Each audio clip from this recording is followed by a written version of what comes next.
जय सिया राम। मैं आचार्य राजेश श्री राम जन्मभूमि अयोध्या से प्रिय दर्शकों प्रस्तुत हुआ आप सबके समक्ष देवगुरु बृहस्पति के नक्षत्र परिवर्तन और उसके प्रभाव को लेकर के 13 अगस्त को बहुत महत्वपूर्ण घटना घटने जा रही है, जब देवगुरु बृहस्पति अपनी वर्तमान राहु के नक्षत्र आर्द्रा नक्षत्र को छोड़ करके अपने स्वयं के नक्षत्र पुनर्वसु नक्षत्र पर गोचर कर जाएंगे और जहां पर वो 18 जून 2026 तक विराजमान रहेंगे। बहुत लंबा कालखंड इस नक्षत्र पर देवगुरु बृहस्पति अपने ही नक्षत्र पर बिताने वाले हैं। बड़ी क्रांतिकारी परिवर्तन इसमें आएंगे, तख्ता पलट की घटनाएं घटने वाली हैं। वैश्विक स्तर पर भी कई देश इसके चपेट में आ जाएंगे। सत्ता परिवर्तन हो सकता है, तख्ता पलट हो सकता है, या आंतरिक दबाव के कारण सत्ता का परिवर्तन हो। लेकिन व्यक्तिगत जीवन की बात करें तो बड़े सकारात्मक परिणाम मीन राशि के जातकों को प्राप्त होने जा रहे हैं। यहाँ पर व्यक्तिगत जीवन में तख्ता पलट का मतलब है आमूल चूल परिवर्तन। देवगुरु बृहस्पति मीन राशि के जातकों के लिए 2 केंद्रों के स्वामी हो जाते हैं, अर्थात राशि के और दशम स्थान अर्थात करियर के स्वामी हैं, और ये केंद्र में ही गोचर करेंगे। तो पहले तो आप समझ लीजिए कि 2 केंद्रों के स्वामी है तो फंक्शनल रोल इनका बहुत जबरदस्त हो जाए। कार्यात्मक भूमिका देवगुरु बृहस्पति की मीन राशि के जातकों के लिए बहुत जबरदस्त है, पहली बात। दूसरा, केंद्र में ही गोचर कर रहे हैं तो किम कुर्वंत ग्रहे सर्वा यदि केंद्रस्थ बृहस्पति, कहा गया शास्त्रों में सारे ग्रह मिलकर के भी क्या कर लेंगे जब केंद्र में आपके देवगुरु बृहस्पति हो। तो यह केंद्र में देवगुरु बृहस्पति है, लेकिन अभी तक तो वो परिणाम नहीं प्राप्त हुआ आपको। 14 मई 2025 से केंद्र में गोचर कर रहे हैं, लेकिन वो परिणाम मीन राशि के जातकों को क्यों नहीं प्राप्त हो रहा है? जिन बड़े बड़े परिणामों की चर्चा की जा रही, कारण क्या है कि देवगुरु बृहस्पति अभी तक राहु के नक्षत्र में गोचर कर रहे थे। राहु के नक्षत्र में गोचर और शत्रु के ही राशि पर गोचर कर रहे हैं, तो डबल ये 2 निगेटिव बातें हो गई। अच्छा, आर्द्रा नक्षत्र राहु का नक्षत्र है। राहु के साथ जब देवगुरु बृहस्पति बैठते तो गुरु चांडाल योग बन जाता है, या राहु के नक्षत्र पर आ जाते हैं तो कमोबेश वैसी स्थितियां पैदा हो जाती हैं। देवगुरु बृहस्पति यहाँ सहज नहीं होते हैं। वास्तव में राहु देवगुरु बृहस्पति साधु है और राहु साधु को बिगाड़ रहा होता है। लेकिन अब परिस्थितियां ठीक उलट हो रही, यू टर्न हो रहा है और देवगुरु बृहस्पति अपने सबसे खराब नक्षत्र से निकल करके, स्वयं बृहस्पति के लिए आर्द्रा नक्षत्र खराब, अब वहां से अपने सर्वोत्तम नक्षत्र पुनर्वसु नक्षत्र पर आ रहे हैं, तो शानदार परिणाम लेकर के आ रहे हैं। देवगुरु बृहस्पति पुनर्वसु नक्षत्र पर गोचर करेंगे, अपना ही नक्षत्र है। इस नक्षत्र की जो स्वामिनी है, स्वामी तो देवगुरु बृहस्पति हैं, लेकिन इस नक्षत्र की जो देवी हैं वो है आदिति, माँ आदिति, जिनके गर्भ से 12 वसुओं और देवताओं की उत्पत्ति हुई। भगवान सूर्य को आदित्य इसीलिए कहा जाता है क्योंकि माँ आदिति के गर्भ से पैदा हुए। पुनर्वसु नक्षत्र की जो देवी है माँ आदिति होने के कारण ये नक्षत्र मदरली केयर और नर्चरिंग के लिए जाना जाता है, अर्थात माँ की तरह पालन पोषण ख्याल रखने वाला ये नक्षत्र है। और देवगुरु बृहस्पति का ज्ञान जब इस नक्षत्र पर आएगा तो कितना श्रेष्ठ परिणाम प्राप्त होगा, इसकी आप कल्पना कर सकते हैं। पुनर्वसु नक्षत्र का जो विस्तार है वो मिथुन राशि के 20 डिग्री से लेकर के कर्क राशि के 3 डिग्री 20 मिनट तक होता है। अब पुनर्वसु नक्षत्र की 4 मूलभूत विशेषताएं होती हैं। ये 4 प्रकार के गुण हैं और इसी प्रकार वो परिणाम देते हैं।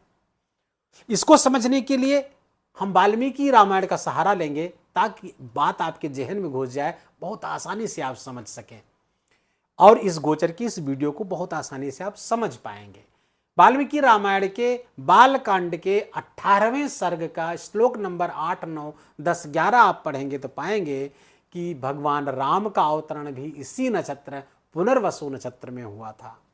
और ये जो 4 चीजें हैं भगवान राम के जीवन में भी आई, आपके भी जीवन में इस 13 अगस्त से 18 जून 2026 के मध्य में आएंगी। क्या पहली चीज है रिटर्न, अर्थात वापसी। भगवान राम का राज्य गया, वापस आया। भगवान राम की पत्नी का हरण हुआ, वापस आई। भगवान राम के भाई मरणासन्न स्थिति होते, लगभग मर गए थे, उनकी वापसी हुई। स्वयं नागपाश में के द्वारा जकड़े गए, लगा कि सब समाप्त हो जाएगा, पुनर्वापसी हुई। भगवान के जीवन में बार बार पुनर्वापसी होती रही। पुनर्वापसी जब होती रही तो ठीक वैसे मीन राशि के जातकों में होगी। पद प्रतिष्ठा चली गई थी, वापस होगी। धन का लॉस हुआ था, धन वापस होगा। नौकरी चली गई थी, नौकरी वापस होगी। मान सम्मान चला गया था वो वापस होगा, संतान के साथ संबंध अच्छे नहीं थे वो संबंध अच्छे होंगे, आदि आदि जितनी घटनाएं हो सकती हैं वो पुनर्वापसी। प्रेमी आपका वापस चला गया तो प्रेमी वापस आएगा, चला गया था वो भी वापस हो, जो जो भी नुकसान हुए थे पिछले दिनों उनकी वापसी होगी जीवन में, पहली बात। दूसरी महत्वपूर्ण क्या है बात, रिन्यूअल, नवीनीकरण होगा। पहले तो रिटर्न हुआ, दूसरा रिन्यूअल, नवीनीकरण। भगवान राम ने पृथ्वी क्या यही किया, राक्षसों के अत्याचार अनाचार से पृथ्वी को मुक्त करके वहां पर राम राज्य की स्थापना की और नवीनीकरण किया, सर्वत्र सुख समृद्धि का वातावरण बना। ठीक वैसे मीन राशि के जातकों में भी होगा नवीनीकरण, अवांछनीय चीजों को हटाया जाएगा। अर्थात जब वो हटाया जाएगा तो वो घटना, हटाने की प्रारंभ में घटना थोड़ा पीड़ादायक हो सकती है, थोड़ी समस्याजन्य हो सकती है, लेकिन ये प्रारंभ में होगा, उसके बाद सब अच्छा हो जाएगा। राम राज्य स्थापित होकर रहेगा देवगुरु बृहस्पति की इस नक्षत्र में। तीसरी महत्वपूर्ण चीज है रेस्टोरेशन, अर्थात पुनर्स्थापना होगी। भगवान राम ने पुनर्स्थापना की, यदा यदा हि धर्मस्य ग्लानिर्भवति भारत अभ्युत्थानम धर्मस्य तदात्मानं सृजाम्यहम् परित्राणाय साधूनां विनाशाय च दुष्कृतां धर्म संस्थापनार्थाय संभवामि युगे युगे। अर्थात धर्म की स्थापना की, आपके भी धर्म की स्थापना होगी। धर्म की स्थापना अर्थात ड्यूटी की, कर्तव्य की, पिता के साथ आपके कर्तव्य, माता के साथ कर्तव्य, आप स्वयं पिता हैं तो आपके कर्तव्य, आप पति हैं तो आपका कर्तव्य, आप पत्नी हैं तो आपका कर्तव्य, आप कहीं नौकरी करते हैं वहां का कर्तव्य, किसी के आप मालिक हैं तो वो मालिक का कर्तव्य, ये सारे कर्तव्य स्थापित होंगे। ये धर्म कहे गए हैं शास्त्रों में, ये धर्म स्थापित होंगे। आपसी प्रेम भाव पे जो कमी हो गई तो पुनर्स्थापित होगा। जीवन साथी के साथ संबंध में भावनाओं का लोप हो गया तो भावनाएं पुनर्स्थापित होगी। संतान के साथ संबंध में जो हार्शनेस आ गई थी वो हार्शनेस समाप्त होगी, वहां पर प्रेम और स्नेह का वातावरण बनता हुआ यहां पर दिख रहा है। नौकरी करने में आप जहां असहज थे, काम करने में असहज थे, वहां पर सहजता की स्थापना होगी। चौथी महत्वपूर्ण बात होगी रिपीटिशन होगा, अर्थात ये बार बार होगा इस कालखंड में, लेकिन ध्यान रहे कि शुरुआत में समस्याएं होंगी लेकिन बाद में आप उसमें सहज हो जाएंगे, क्योंकि संतान को प्राप्त करने के लिए मां को पहले प्रसव पीड़ा से गुजरना पड़ता है। धरती को बारिश का जल प्राप्त करने के लिए पहले सूर्य की गर्मी में तपना पड़ता है। पत्थर को पूजे जाने के पहले तरासे जाने का दर्द सहना पड़ता है। ठीक उसी तरीके से मीन राशि के जातकों की शुरुआती जीवन समस्याएं आएंगी, लेकिन उसके बाद सब अच्छा होता चला जाएगा। चतुर्थ स्थान पर बैठ करके अपने ही घर, यहाँ पर अपने ही नक्षत्र पर घर का सुख बढ़ा रहे हैं, घर में लग्जरी कंफर्ट आपका बढ़ रहा है, सुखोपभोग की सामग्री बढ़ रही है, आध्यात्मिकता धार्मिकता का वातावरण घर में बन रहा है, बनेगा इस दौरान। साथ ही साथ आपको नया घर, नया वाहन खरीदने के योग बनते हुए दिख रहे हैं, या जो घर है, जो वाहन, उसको नई तरीके से नवीनीकरण करेंगे, रेनोवेट करने की संभावना। ये पर मान प्रतिष्ठा आपकी बढ़ने वाली, समाज में माँ का सुख बढ़ने वाला है, माँ के स्वास्थ्य और संबंध में सुधार होता हुआ दिख रहा है। देवगुरु बृहस्पति चूंकि आपके राशि के स्वामी, आपका व्यक्तित्व बहुत प्रभावशाली यहाँ पर बनेगा। समाज में आप नए व्यक्ति के रूप में, बहुत ही प्रतिष्ठित व्यक्ति के रूप में, बहुत ज्ञानवान व्यक्ति के रूप में आप जाने जाएंगे। आपके पास आप अपनी समस्याओं का समाधान लेने के लिए लोग आएंगे इस कालखंड के दौरान। दसम स्थान के स्वामी है, चतुर्थ स्थान पर गोचर करेंगे, करियर में उन्नति कराएंगे, कर्म की श्रेष्ठता यहाँ प्राप्त होगी, पद प्रतिष्ठा की प्राप्त हो सकती है, प्रमोशन आदि की संभावना बन सकती है, क्योंकि दसम के स्वामी चतुर्थ बैठकर दसम को ही देखेंगे। बड़ा श्रेष्ठ गोचर ये होगा। करियर में उन्नति के दृष्टि कोई विशेष सम्मान आपको प्राप्त हो सकता है, कोई विशेष उपहार प्राप्त हो सकता है, कोई विशेष अवार्ड प्राप्त हो सकता है। करियर में, कर्म क्षेत्र में आपको विशेष लाभ होती हुई दिख रही है। देवगुरु बृहस्पति की यहाँ से 5वीं दृष्टि आपके अष्टम स्थान पर पड़ रही है। यहाँ पे ये असफलता का, ये यहाँ पर रुकावटों का, बाधाओं का ये स्थान है। देवगुरु बृहस्पति की जब दृष्टि यहाँ पर जाएंगी तो बाधाएं वहाँ से हटेंगी, यहाँ से भी आपको लाभ होने की संभावना है। ससुराल पक्ष में, आपके ससुराल पक्ष में भी कुछ शुभ घटनाएं घटित हो सकती है जो आपके लिए लाभकारी हों। देवगुरु बृहस्पति की जो दृष्टि है, अच्छा, देवगुरु बृहस्पति की दृष्टि यहाँ पर जब अष्टम स्थान, ये आमूलचूल परिवर्तन का स्थान है, टोटल ट्रांसफॉर्मेशन का स्थान है अष्टम स्थान। देवगुरु बृहस्पति की समझदारी, ज्ञान का निक्षेप जब यहाँ पर होगा तो वहाँ पर अपने आप में विशेष परिवर्तन करने के लिए आप उद्धत होंगे। बहुत हो गया, अब इसको नहीं करेंगे, अब बहुत झेल लिया, अब हमको नया कुछ करके दिखाना है, ऐसी भावनाएं प्रबल होंगी। देवगुरु बृहस्पति की 7वीं दृष्टि की बात हो चुकी है, 9वीं दृष्टि आपके व्यय भाव पर पड़ रही है, खर्चे आपके बढ़ेंगे। फॉरेन से लाभ होता हुआ दिख रहा है, फॉरेन का सुख बढ़ता हुआ दिख रहा है। जो विदेश में है, मल्टीनेशनल एमएनसीज में काम करते हैं, एक्सपोर्ट इंपोर्ट का आपका व्यापार व्यवसाय है, किसी भी तरीके से फॉरेन से जुड़े हुए हैं, तो वो विशेष लाभ आपको प्राप्त होता हुआ दिख रहा है। घर जैसा वातावरण वहाँ पर बनेगा। ध्यान रहे कि यह मैंने बताया था, रिस्टोरेशन यहाँ पर होगा।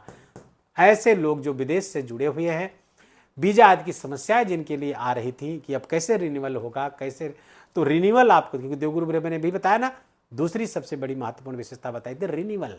तो यहाँ पर रिन्यूअल होगा। वीजा रिन्यूअल के आदि के लिए आपको बहुत परेशान होने की जरूरत नहीं है, चीज़ें आसानी से हो जाएंगी, सहजता से हो जाएंगी, बस थोड़ा सा प्रयास आपको करना होगा।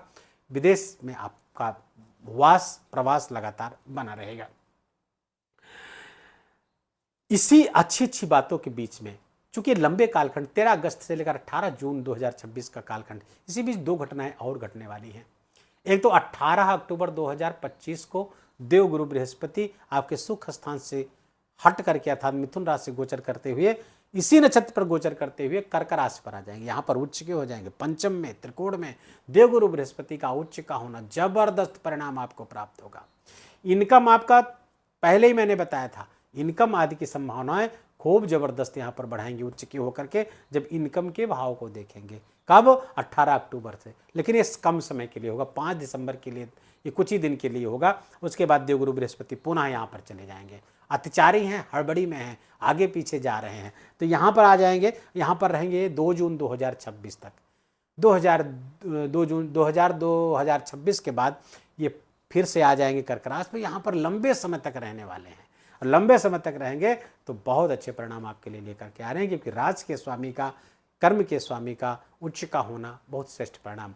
तो लगातार अच्छे परिणाम की आप कल्पना कर सकते हैं, अपेक्षा कर सकते हैं, शानदार परिणाम आपको प्राप्त होगा। कुछ उपाय बता दूं, उसको आप करते रहिएगा। विष्णु सहस्त्र नाम का पाठ, विष्णु सहस्त्र नाम का पाठ सुबह शाम आप जरूर करिए।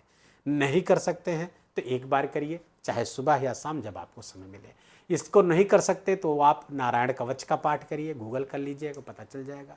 नारायण कवच का भी पाठ नहीं कर सकते तो ओम नमो नारायणाय मंत्र का जप करिए, राम रक्षा स्तोत्र का जप करिए, या फिर ओम नमो भगवते वासुदेवाय का जप करिए। कुछ भी नहीं कर सकते तो जिस भी नाम में आस्था है, उस भगवान के नाम का 24 मिनट, एक घड़ी मतलब 24 मिनट आप जप करिए।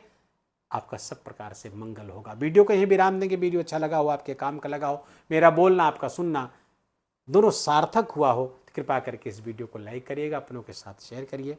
कमेंट में जाकर के जय सिया राम लिखना बिल्कुल भी मत भूलिएगा। मेरा विशेष निवेदन, विशेष आग्रह आपसे। चैनल पर नए हैं तो इसको सब्सक्राइब कर लीजिए, बेल आइकन की घंटी दबा लीजिए, और प्लीज़ अपना बहुत बहुत ख्याल रखिए, अपनों का ख्याल रखिए, माता पिता की खूब खूब सेवा करके उनका आशीर्वाद लीजिए। जय जय सिया राम।